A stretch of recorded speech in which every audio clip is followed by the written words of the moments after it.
On avait expliqué hier que dans la création de l'univers tel que Dieu l'a conçu, eh bien, il y avait donc deux actions qui étaient menées par Akadosh Baruch Hu pour créer donc l'ensemble de toutes les créatures, les mondes, avec dans chacun de ces mondes, les créatures qui sont en rapport avec ce monde, et que il y avait donc pour pouvoir créer ces créatures, il y avait l'enchaînement donc des sphirotes.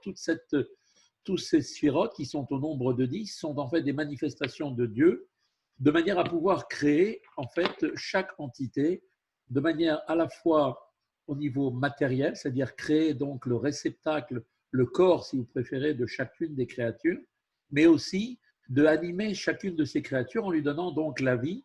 Et donc il y avait donc à la fois en même temps non seulement donc le corps, mais aussi l'âme de chaque chose. Le corps étant appelé donc le Keli, c'est-à-dire le réceptacle, et l'âme étant appelée, si on peut dire, la lumière. Donc, comment est-ce que les choses ont été faites? Eh bien, par l'intermédiaire donc des sphirotes. Les sphirotes étant en fait les outils que Dieu a utilisés, en fait, les émanations qui ont permis donc à la création de pouvoir exister. Donc, on voit dans les sphirotes aussi ces deux dimensions. La dimension donc des kélim, c'est-à-dire les réceptacles qui sont donc chacune des sphirotes, c'est-à-dire que la sphira de Chokhmah va être essentiellement liée à la recherche de trouver l'idée, la recherche intellectuelle. Ensuite, la sphira de Bina va être d'analyser beaucoup plus en profondeur, en détail, en largeur, le sujet qui a été compris dans Chokhmah. Ensuite, Da'at va permettre d'intégrer véritablement cette compréhension et ensuite d'aller vers le premier sentiment qui doit sortir de toute étude pour qu'elle soit réellement donc concrétisée par quelque chose. Et donc la concrétisation se fait par les sphirotes qui sont les attributs donc des sentiments qui démarrent à partir de Chesed. Donc Chesed va traduire un sentiment de bonté, Vora va traduire un sentiment de rigueur, et ainsi de suite. D'accord? Et donc, on a vu que le parcours donc, de cette influence qui va être faite selon la sphira dans laquelle va être utilisée la manifestation de Dieu, eh bien, elle va se traduire dans le monde par une qualité qui va être propre, liée à la sphira elle-même. Donc, quand Dieu va vouloir agir dans le monde pour manifester de la bonté, il va utiliser, autrement dit, le réceptacle qui est la sphira de Chesed. Par contre, effectivement, dans Gvura, ce ne sera pas la même lumière, ce sera une lumière de sévérité, et ainsi de suite pour chaque sphira. Donc on voit bien que chaque sphira possède en fait un réceptacle. De par définition, un réceptacle, c'est quelque chose qui est limité. Et donc, cette limite, donc, forcément, est donc liée avec la manifestation que Dieu veut avoir en fonction de à chaque moment, comment Dieu décide d'agir dans le monde. Mais on avait vu aussi que les sphirotes possèdent en même temps non seulement cet aspect qui est donc l'aspect des kilim, les réceptacles, donc comme on a dit, les différentes manifestations selon donc l'intention divine, mais elles possèdent aussi des lumières, qui ces lumières sont en fait viennent donc illuminer donc la sphira et donner la vie en fait, donne la vie au corps. Et on a vu que les sphirotes, donc, elles-mêmes, au niveau du monde de Hatzilut, étaient attachées avec l'essence de Dieu, puisque le mot Hatzilut en hébreu veut dire émanation. Le monde de l'émanation, c'est-à-dire c'est un monde tellement proche de Dieu, tellement proche du divin, qu'à ce stade-là, il n'y a aucune créature réellement matérialisée par quelque niveau que ce soit, même le plus fin possible, n'existe pas à ce stade-là, puisque Hatzilut, ça vient du mot émanation. Donc, au niveau de l'émanation, qui est la création du monde d'Hatzilut et de toutes les âmes juives qui se trouvent dans leur source à ce stade-là, eh bien, il n'y a que du spirituel. Ce n'est que de la lumière infinie de Dieu qui traverse ce monde-là. Et donc, forcément, à ce stade-là, on peut comprendre l'expression qui dit que Dieu et les sphirotes est complètement unis avec elle.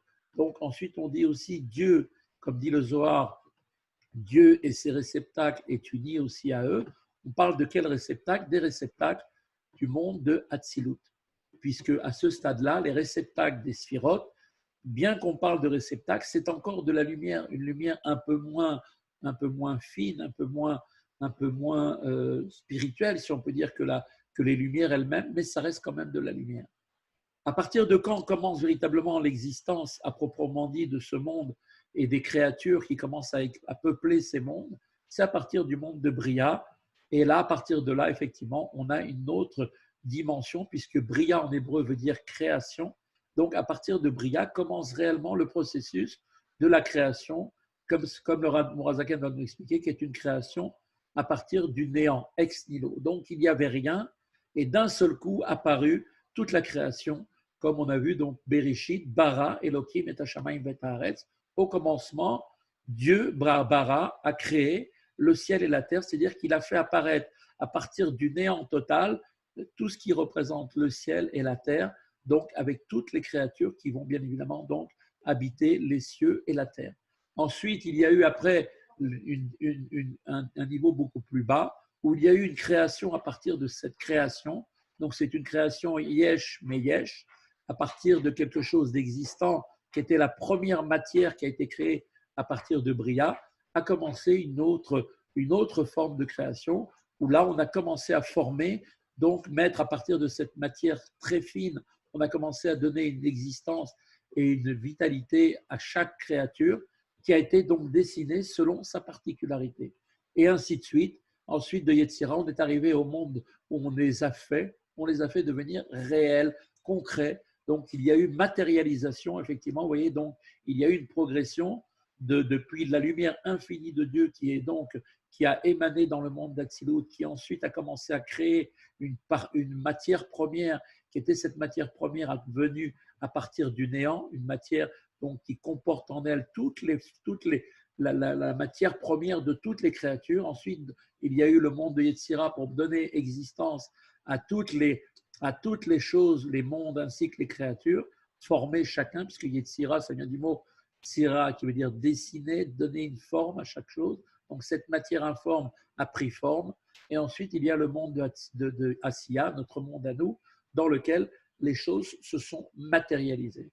Et on avait vu une chose extraordinaire hier, qu'on avait expliqué que les sphirotes sont appelés Bélima. C'est marqué dans le Sefer Yetzira, dans le livre de la formation. Bélima, ça veut dire sans quelque chose. Ça veut dire en fait, on vient nous dire qu'elles n'appartiennent pas à ce qui relève du yesh, c'est-à-dire de l'existence, d'une nature appréhensible aux êtres créés, comme l'infini divin qu'aucune pensée ne peut saisir. Donc les sphirotes elles-mêmes sont de la dimension qui est sans quelque chose, c'est-à-dire sans être quelque chose de créé. Ça relève en fait de la spiritualité à l'état pur. Donc de la même façon, les kélim des sphirotes sont aussi désignés comme Bélima, c'est-à-dire sans aucune matière, sans quelque chose de substantiel, de saisissable pour un être créé. Donc on voit que l'évolution de la descente de la lumière infinie à partir de la lumière infinie par le cheminement graduel, donc de gradation, de descente de sphira en sphira, eh bien, a été en fait un processus dans lequel il n'y a pas eu la possibilité de pouvoir donner naissance à une créature physique. Pourquoi? Parce que les sphirotes elles-mêmes étant en fait une extension, une manifestation de la lumière infinie, eh bien la lumière, quand vous prenez de la lumière au départ et que vous avez beau la contracter de plus en plus, ça restera toujours de la lumière. Ça ne va pas changer de l'état de lumière qu'elle est à une autre chose comme la matière, par exemple. D'accord? Pour passer au stade de matière, on ne peut pas le faire à partir de quelque chose qui est de la lumière, qui est donc quelque chose de spirituel, qui est donc quelque chose, si on peut dire, immatériel en quelque sorte. Et donc, pour pouvoir créer effectivement quelque chose à partir... Excusez-moi.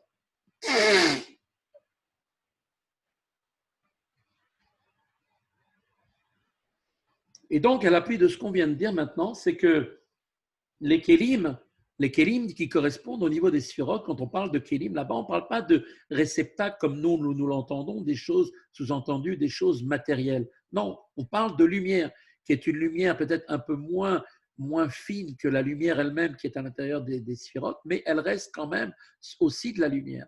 Donc de la lumière, à partir de la lumière, on ne peut créer que de la lumière. Une lumière peut-être beaucoup plus dissimulée, comme par exemple, imaginez, vous avez une lumière très très forte, un spot, vous allez mettre comment dire, recouvrir ça avec un premier voile. La lumière va être un peu moins forte, mais ça sera toujours de la lumière ce qu'on aura après. Vous avez beau en mettre 4, 5, 10, 20, 30, vous aurez toujours à la finale que de la lumière. Vous n'aurez pas à la finale du matériel. Donc, pour pouvoir arriver à cette dimension de matériel, il a fallu qu'il y ait quelque chose de complètement différent dans le processus de la création qui se mette en place pour arriver à matérialiser quelque chose avec un côté physique. Et effectivement, on voit que les lumières telles qu'elles ont été données, eh bien, elles-mêmes ne relèvent que de la dimension de cause à effet. En fait, vous savez que le principe de Dieu, en passant par le principe des sphirotes, a été un système de cause à effet. Chokhmah a été la cause qui a donné comme effet Bina. Bina est devenu la cause qui a donné l'effet qui est Da'at. Da'at est devenu la cause de Chesed, et ainsi de suite dans l'enchaînement, dans toute la gradation de l'enchaînement de ces sphirotes. Et donc, tout ce processus a été un processus qu'on appelle de cause à effet. Par contre, pour pouvoir créer une chose qui va être ex nihilo à partir du néant, eh bien là, il faut utiliser Dieu a utilisé une autre façon de manifestation pour pouvoir créer cette chose-là. Comme il est dit, effectivement, on va maintenant expliquer un petit peu tout cela pour rentrer un peu plus dans notre exemple. Comme on avait dit que pour pouvoir donner effectivement cette possibilité, eh bien, on va voir que en réalité, il a fallu observer quelque chose d'une force, une lumière, une dimension différente de l'enchaînement des mondes. Car à partir des sphirotes qui procèdent de l'enchaînement des mondes, qui est, rappelez-vous, la divinité dans chaque monde, la manière de la manifestation divine qui donne l'existence au monde et qui lui donne en même temps sa neshama et aussi ses réceptacles, eh bien, tout cela est fait de manière régulière, de manière de cause à effet. Et donc, la seule chose qu'on peut imaginer, c'est que l'âme, par exemple, des animaux, comme c'est marqué dans le char céleste qu'a vu Yecheskel dans sa prophétie, eh bien, il a vu des animaux avec des têtes de lion, tête de taureau, la tête d'un aigle et ainsi de suite. En fait, c'était la partie spirituelle, l'âme de l'animal, l'âme des animaux domestiques, qui est le taureau, l'âme des lions pour les animaux sauvages, l'âme des oiseaux qui représentent toutes les âmes, la tête de l'aigle, et l'âme et l'homme, la tête de l'homme qui représente le monde, tout le monde, ce qu'on appelle le genre humain. Mais au-dessus de tout ça, il y avait une forme d'un homme qui représente en fait la dimension de Adam, l'homme, véritablement l'homme, et c'est de qui dont on parle, du juif, qui est au-dessus, assis effectivement au-dessus de toute la création. Et donc, maintenant, on va commencer à expliquer donc, la création elle-même de la matière elle-même a été forcément faite par quelque chose qui est différent de cette création qui s'est faite de cause à effet par l'enchaînement des sphirotes. Et nous dit tout de suite le Admor Hazaken, Veyesh ma'in nikra bria belashon hakodesh. Et on sait très bien que la venue à l'existence de quelque chose substantiel, donc quelque chose qui est réellement une chose créée, ce qu'on appelle le yesh en hébreu, à partir donc du néant, à partir du aïn, le yesh me'aïn, faire sortir une chose matérielle qui devient concrète, palpable, à partir du néant, est appelé ce qu'on appelle ça dans la langue juive, dans la langue sainte, on appelle ça bria. Bria veut dire effectivement quelque chose qui sort du néant. Donc, dès qu'on utilise la dimension, le mot bria en hébreu, et Baruch Hashem, le vocabulaire en hébreu est très très riche. Le terme qui exprime cette création à partir du néant, c'est le terme bria. Bria, rappelez-vous, ça veut dire création, mais création à partir du néant. Créer un être substantiel qui a maintenant qui est palpable, c'est fait à partir de quoi? La matière, c'est fait à partir du néant. Et ça s'appelle bria. Selon Nachmanide, nous dit Nachmanide dans son commentaire de la Torah, bria, création, est l'unique terme en hébreu qui rend compte de la création d'une chose absolument nouvelle, c'est-à-dire ex nihilo, une chose qui n'avait pas existé. C'est ça la notion de bria. il n'y avait rien, d'un coup, il y a la chose qui est là. Donc, on sait très bien que dans toute progression, comme on l'avait dit, des sphirotes, qui est une progression de cause à effet, l'effet possède d'ores et déjà une existence. Il a une existence. Quand en fait Bina est créée, elle procède, elle, de la cause, de sa cause qui est Chorma. Chorma existe, donc Bina elle-même, elle a une cause première, d'accord? Et c'est comme ça pour chacune des sphiras. Eh bien, là, par contre, le terme création décrit en revanche la venue de l'existence d'une existence à part entière qui n'avait aucune autre existence préalable. C'est ça, ex nihilo. Le yesh ne trouve d'aucune façon son origine, d'ores et déjà, qui est présente dans le haïn, et ce serait le cas, le haïn lui-même ne serait plus alors qu'un yesh, parce que si effectivement la création d'une chose créée avait une origine de quelque chose qui serait peut-être une autre forme de matière, mais beaucoup plus fine, ce ne serait pas appelé une création ex nihilo. D'accord? Ce serait une création qui serait à partir d'une existence faite vers une autre forme d'existence. Donc maintenant, l'Admour Azakel va maintenant anticiper une question de fait. Quelle est la question? La substance qui est créée est-elle aussi totalement effacée devant lui?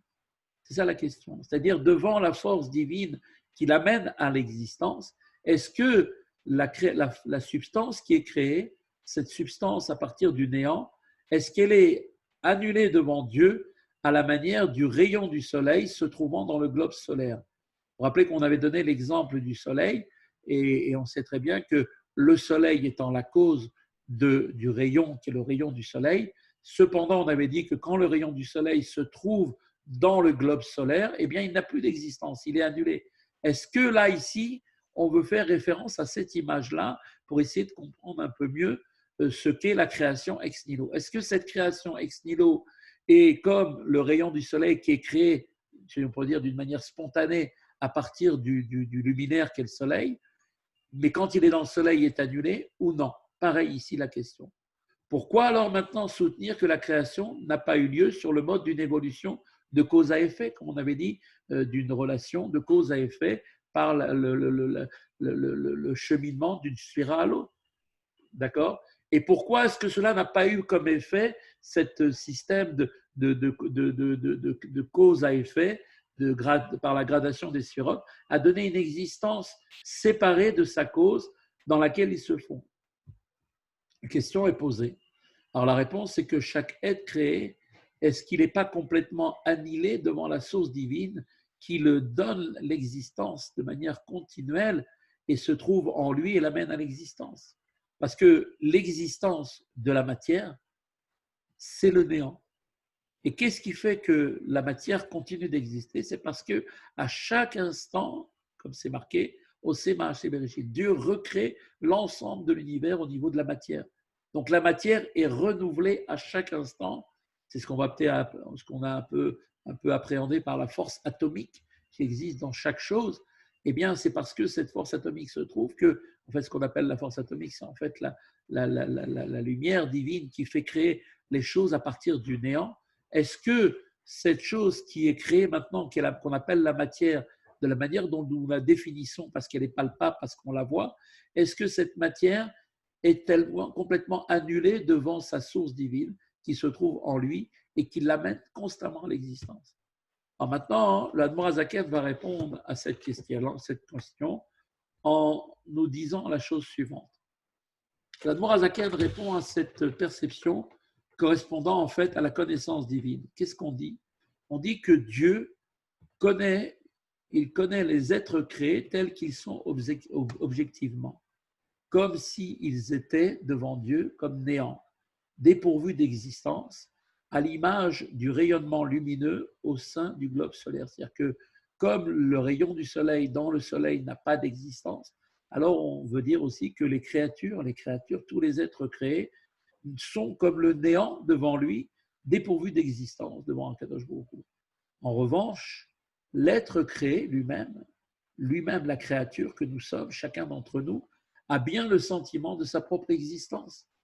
Si la création avait eu lieu sur le mode de cause à effet, l'être créé n'existerait pas. Il serait que dans un état de soumission totale et d'effacement absolu. Bina, par rapport à Chokhmah, qui a donc été créée à partir de Chokhmah, est complètement soumise à Chokhmah, parce qu'elle est consciente qu'elle vient de Chokhmah, donc elle est soumise à sa cause première. Donc si c'était la même chose pour nous-mêmes, si nous étions créés par le système de cause à effet, donc provenant nous-mêmes du Créateur, eh bien nous serions constamment dans un état de soumission totale et d'effacement absolu, puisque nous serions comme le rayon de soleil quand il est dans sa source, c'est-à-dire dans le luminaire lui-même. Et pourtant, on voit que ce n'est pas comme ça que ça marche. On voit qu'on a tous un sentiment d'exister à part entière. Donc on voit bien que ce qui nous donne ce sentiment-là d'être indépendant, il y a nous aussi qui existions, et nous ne sommes pas complètement effacés, c'est parce qu'en fait, nous avons été créés sur un mode qui n'est pas le mode de cause à effet.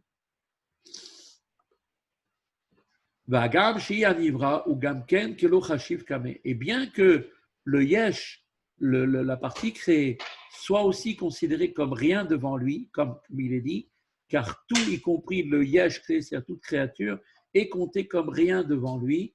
Daïnou, c'est-à-dire, qu'est-ce qu'on veut dire qu'il est considéré comme rien devant lui? Chez Batel Bemisiut, les Gabé Akor, Vaor, Achofé Abo. C'est-à-dire que chaque créature est complètement anéantie, si on peut dire, est néant, parce qu'en fait, il est essentiellement effacé, non pas seulement devant l'essence divine, qui s'échappe complètement aux notions du monde et de la création, mais aussi au sein de la création, devant la force et la lumière qui influent en lui, dans l'être créé. Et qui serait donc en fait issu des réceptacles des 10 sphirotes d'Atsilut, Bria, Yesira et Asiya, dans lequel brille ce qu'on appelle le cave de la lumière infinie. Le cave de la lumière infinie, en fait, c'est le rayonnement de cette lumière qui traverse l'enseignement des mondes comme la colonne vertébrale, vous voyez, dans lequel se trouve la moelle épinière, dans lequel, effectivement, passe l'ensemble de tout le flux venant du cerveau pour alimenter l'ensemble des corps. Donc, à l'image du corps, le monde est créé de cette manière. Il y a, si on peut dire, une force comme un cerveau qui est le niveau le plus haut de la sagesse divine, c'est ce niveau d'influence, qui va ensuite passer par cette forme de colonne vertébrale que sont l'ensemble des sphirotes à travers l'ensemble des mondes pour donner l'existence à chacune des parties du monde, comme le fait aujourd'hui la colonne vertébrale à l'ensemble des parties du corps.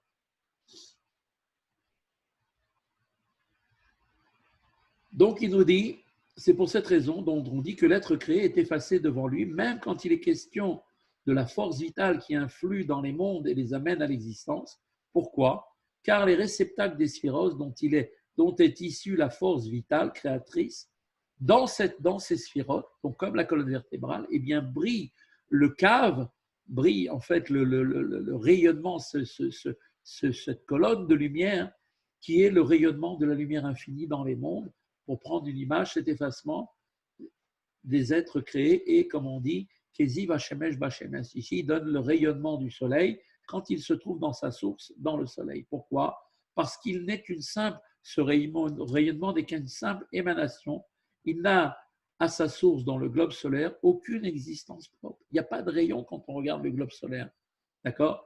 Et s'il existe, sa seule existence, pouvant alors être définie comme telle, elle est celle du globe solaire lui-même. D'accord? Donc, quand il existe en tant que rayon, il n'existe pas. Il n'est que le reflet de ce que le rayon, de ce que sa source lui a donné pour exister. Donc, il est complètement annulé à sa source. Et moi, chez Katou Belikuta Amarim, comme expliqué dans le Likuta Amarim dans la seconde partie, à la lumière de ce qui vient d'être montré maintenant, la Noazaken nous dit pourquoi dire qu'un processus de cause à effet n'aurait pas permis aux êtres créés d'exister en tant que yesh, parce que totalement, ils seraient complètement effacés dans leur source, à l'image du rayon du soleil dans le soleil. En vérité, est-ce qu'on ne peut pas dire la même chose pour la création ex nihilo? Cette création ex nihilo pose la question qu'on peut avoir, c'est est-ce que toutes les créatures ne sont-elles pas comme non existantes devant leur source, qui est le néant, devant le néant, toute créature existante, normalement, devrait être comme l'image du rayon du soleil au sein du globe solaire. Et à cette interrogation, maintenant, le Tanya va répondre. Cependant, effectivement, cette notion de soumission et d'annulation, c'est uniquement quand on est devant lui, c'est-à-dire sa connaissance, béni soit-il, telle qu'il connaît les êtres créés de haut en bas. C'est-à-dire tel que Dieu, effectivement, voit le monde de haut vers le bas, d'accord? Alors, effectivement, les créatures sont considérées comme rien. Mais venant de la connaissance, de la perception de nous, les êtres créés, qui se fait à l'inverse du bas vers le haut, Ayesh Anivra ou Davar Nifra Legamre. Alors à ce moment-là, la matière, la perception de cette matière est une chose qui nous semble, qui nous paraît à nous totalement séparée dans cette connaissance, parce que notre appréhension à nous procède de l'inverse de Dieu, du bas vers le haut.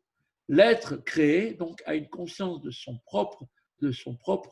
existence propre, comme séparé de sa source créatrice, bien qu'il ait la connaissance qu'il y a une force divine qui est à l'origine de son existence. Eh bien, la créature, l'être que nous sommes, nous percevons chacun néanmoins notre propre existence comme un yesh, c'est-à-dire comme un être réel, existant, à part entière, alors que sa source divine est perçue comme Aïn, un non-être.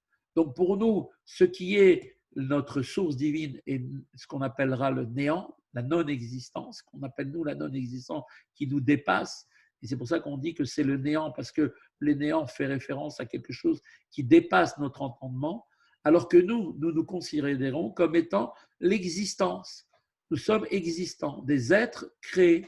Cela ne veut pas dire, va expliquer à Admorazaken, que l'être créé regarde sa source comme non existante. On n'est pas en train de dire que le divin n'existe pas.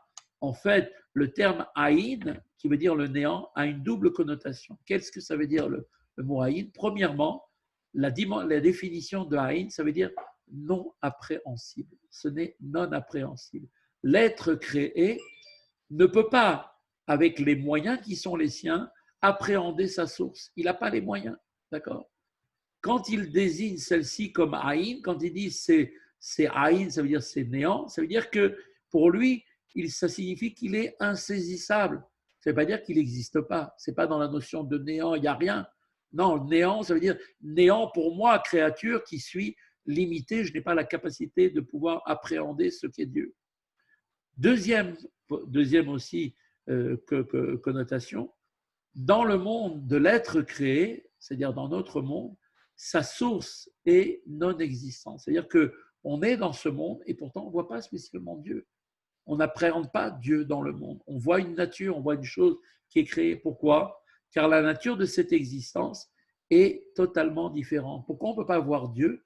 Parce que nous, encore une fois, les moyens que nous avons, qui sont nos sens, d'accord, notre vue, notre oreille, notre cerveau, notre entendement, il est fait de telle manière qu'il est différent de la manière de révélation de Dieu tel qu'il est dans le monde. C'est pour ça qu'on ne voit pas Dieu. Ce n'est pas que Dieu il n'est pas là, c'est que nous, on n'a pas les outils pour le voir. C'est comme si on disait, par exemple, pour en donner un exemple, c'est très grossier ce que je vais donner, mais pour que vous compreniez mieux, c'est comme si on disait, voilà, il n'y a pas d'ondes, les ondes n'existent pas, il n'y a pas la 4G, ça n'existe pas.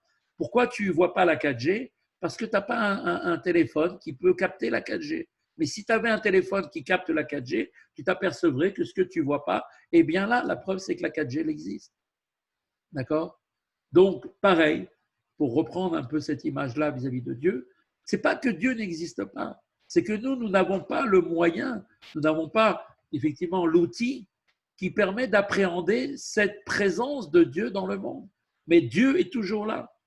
Et donc, puisque nous ne sommes pas capables d'appréhender, donc de qualifier notre source, donc nous ne sommes pas capables de la voir, eh bien, on considère qu'elle est non existante. Ce n'est pas qu'elle est non existante en tant que telle, c'est que pour nous, qui n'avons pas les outils pour la capter, eh bien, on n'a pas la possibilité de le voir. Pourquoi? Parce que ça n'entre pas dans notre mode d'existence à nous. Nous sommes dans un mode d'existence où on a des yeux, on a des oreilles, on a un pour sentir le nez, on a le toucher, on a la réflexion, le cerveau, mais tous ces outils-là, qui sont merveilleux, ne sont pas suffisamment exercés pour pouvoir prendre vie, voir ce qui nous entoure, ce côté invisible qui est au-dessus, qui est là, mais qui est bien présent avec nous. Dieu est là parmi nous. Simplement, c'est nous qui ne le voyons pas. C'est pour ça qu'on dit que quand viendra les temps messianiques, on aura maintenant des yeux de chair, on aura, si on peut, la possibilité de capter ce que nous ne pourrons pas capter aujourd'hui. On voit maintenant dans les termes du Tanya, qu'est-ce qu'il nous dit? Il dit une chose très forte ici, l'Admorazaken. Il dit que la force qui nous amène à l'existence et qui influe continuellement en nous, eh bien, n'est absolument pas appréhensible par nous-mêmes. On sait qu'on est vivant, on sent qu'il y a quelque chose qui se passe qui fait qu'on est vivant, il y a un flux de vie qui vient continuellement en nous parce que nous vivons à chaque instant.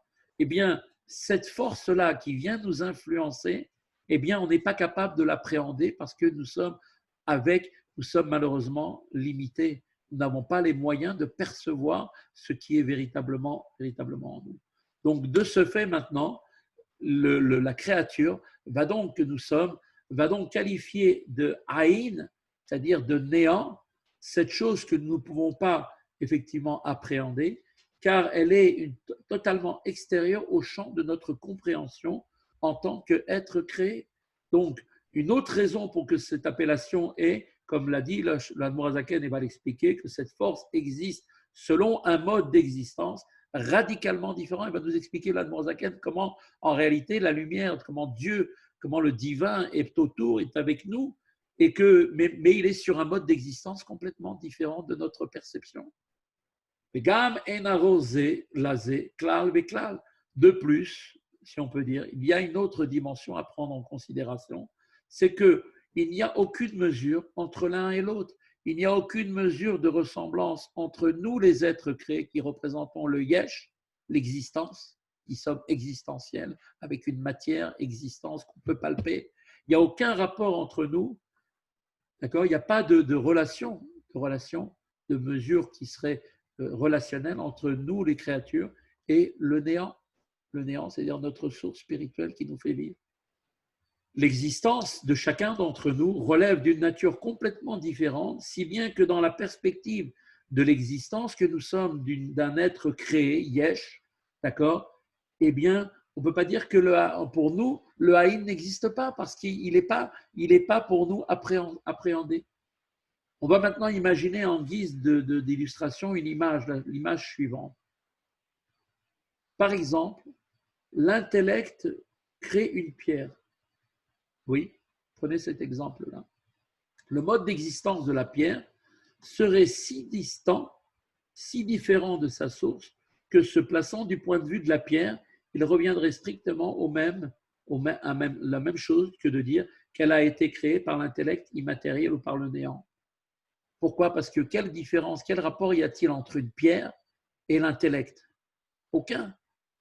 Aucune comparaison ne peut être faite entre une matière qui est au niveau minéral, qui est la pierre, le stade le plus bas de la création, du règne minéral.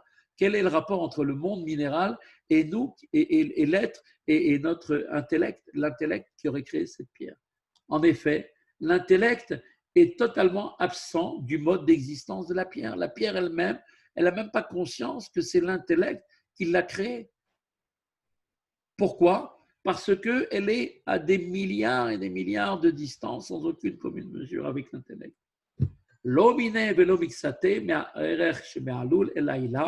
Et rien, d'accord, on peut même dire que rien ne peut participer un tant soit peu entre l'effet qui est le haloul et la cause qui serait en fait l'intellect. Il n'y a aucun rapport entre les deux. Chez Haloul, Yodéa, ou Masig, Ezoasaga, Beilato, car l'effet, si c'était le cas, si c'était une relation de cause à effet, comme on avait dit, l'effet connaît toujours, si on peut dire, une certaine appréhension de sa cause. Bina, par exemple, qui est la cause, qui est l'effet de la cause qui est Chokhmah, eh bien Bina, qui est l'effet, connaît sa cause première qui était Chokhmah. Il y a une relation entre les deux. Mais là, ici, entre la pierre et l'intellect, il n'y a aucune causalité, aucun rapport de cause à effet, car la pierre ne sait même pas d'où elle vient. D'accord? La cause existe dans le champ de l'appréhension de l'effet, et cette appréhension agit sur lui. Et donc, les créatures que nous sommes eh bien, sont effacés devant cette cause-là par cette connaissance et cette appréhension. Donc le yesh, en revanche, n'a aucune appréhension du haïn à la source de son existence, comme on a dit. Et de même par rapport à leur nature, à notre nature et à notre essence intrinsèque, il n'y a pas une aussi grande différence entre Ila et Alul, si ce n'est que l'un est la cause et l'autre l'effet. Donc, quand il y a une relation, rappelez-vous, de cause à effet, il y a toujours une relation entre les autres. Bien que le premier soit la cause et que le deuxième soit l'effet, comme le père va donner naissance à un fils, le fils, il a un rapport avec son père. Bien que ce ne soit pas le même, la cause qui a donné le fils, le père, la père qui est la cause, a forcément un rapport avec le fils. Et le fils a toujours un rapport avec son père. Alors que là, entre nous, entre la créature que nous sommes créés et le néant, il n'y a aucun rapport, aucune relation. D'accord? L'intellect, par exemple, les émotions sont l'exemple d'un tel processus. L'émotion qui émerge de la réflexion peut d'ores et déjà être trouvée à sa source. C'est ce qui est appelé les émotions dans l'intellect. Midot, chez Beaskel, comme il est dit. Certes, à ce stade-là, on ne pourrait pas parler de pure émotion du cœur, mais pourtant, cette émergence qui vient de l'intellect est d'ores et déjà de nature émotionnelle.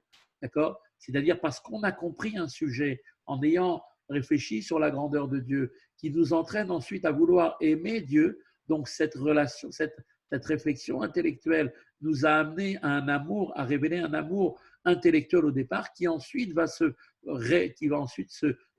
réaliser dans l'amour réel qui va passer par la sphira de Chesed. D'accord? ולא מיני ולא מקצתה מההפרש שבין מהות היש הנברא למהות הכוח והאורך השופע בו, להתהוות מהן ליש, ולכן נקרא יש מהן דווקא. Cela n'a aucun rapport, il n'y a aucune similitude avec la différence entre la nature du yesh qui est créé et la nature de la force et la lumière qui influent en chacun d'entre nous pour nous amener à l'existence à partir du néant. Le néant du yesh. Et c'est pourquoi la création que nous sommes, avec tout l'ensemble de la création des créatures, est appelée, comment on peut le dire, en toute authenticité, elle est appelée Yesh Me'ain, précisément ex nihilo, quelque chose qui vient de rien. Le rien étant l'impalpable pour nous, l'insaisissable, que nous n'avons pas la capacité de pouvoir appréhender. Bien que tout soit issu de toi, parlant de Dieu, l'être créé, ayant lui-même connaissance de la source divine à l'origine de son existence, parce que chacun accepte cette notion que Dieu est à l'origine de tout, eh bien, malgré tout, l'être créé, puisqu'il n'a pas la force de pouvoir l'appréhender, il désigne cette source comme Aïn pour les deux raisons qu'on avait données précédemment, parce qu'elle n'est pas appréhensible pour lui, il n'a pas les moyens, il n'a pas les outils pour l'attraper. Et en même temps, malgré tout, elle existe selon un mode d'existence qui est complètement différent. Il admet que Dieu est présent, mais dans un mode d'existence complètement différent du nôtre. C'est pour ça qu'on n'a pas les moyens de voir Dieu. On ne les a pas. On ne peut que le comprendre, on ne peut que l'accepter par la foi. En conséquence de quoi? Eh bien, puisqu'on ne peut pas la voir ni l'appréhender, eh bien, à notre niveau, elle n'existe pas au regard de la nature de notre propre existence d'être créé avec les moyens que nous avons selon le mode de vie et tel que nous sommes en tant que créatures. Maintenant, après avoir montré de manière globale que la venue à l'existence d'un yesh, d'une créature à part entière, ne peut se produire que sur le mode du yesh me'ain, donc on avait dit donc de ex nihilo, et non pas de ila ve'alum, et non pas de cause à effet. Maintenant, l'Admour Hazaken va maintenant expliquer que le premier stade du yesh créé correspondent en fait aux 10 sphirotes des mondes de Bria, Yetzira et Asiya. Bien que l'on parle ici de sphirotes qui, comme telles, comme on l'avait défini, constituent le divin de chacun de ces trois mondes, les réceptacles de ces sphirotes sont d'ores et déjà un élément de yesh. Comme on avait dit, chaque sphira possède un réceptacle, un keli, et en même temps une lumière, une sphira.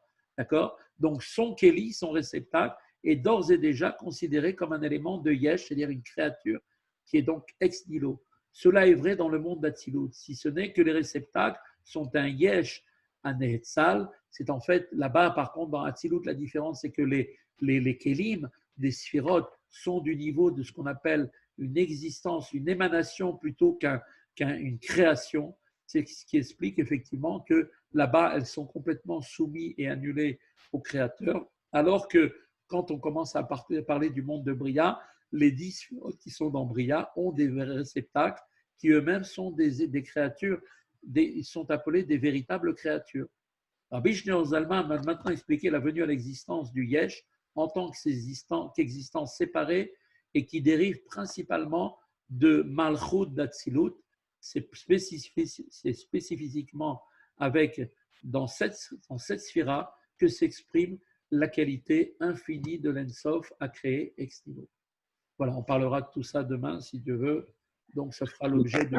Mais le yes, ça reste quand même un réceptacle pour nous. Parce que nous, on a quand même, quand on prend une bracha, quand on prend